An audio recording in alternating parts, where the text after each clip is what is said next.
আমি juice kitchen থেকে আজকে রান্না করব লাচ্চা সেমাই। পানি,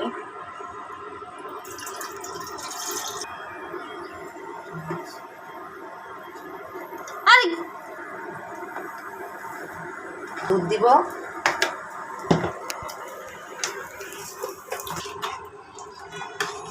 এখন দুধটা আমি নেড়ে চেড়ে দিচ্ছি। চামচ দিব, 3 চামচ চিনি দিব।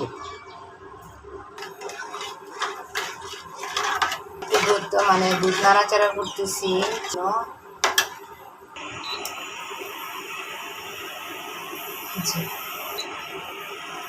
আসছে, দুধটা আমি ঠান্ডা করব, তারপরে সেমাই ছাড়বো।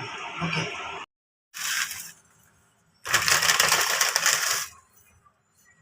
দুধটা একটু ঠান্ডা হয়েছে। সবসময় একটু লাচ্চা সেমাই রান্না করলে দুধটা গরম করে ঠান্ডা করে তারপরে দুধটা দিয়ে দিবেন। হ্যাঁ, কাজু বাদাম দিতেছি।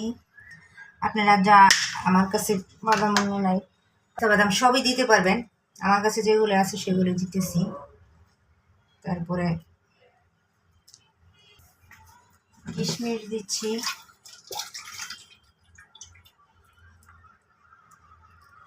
আমার লাচ্চা সেমাই রান্না করা। ভিডিওটি যদি ভালো লাগে তাহলে লাইক, ভিডিওটি যদি ভালো লাগে সাবস্ক্রাইব করবেন। ধন্যবাদ।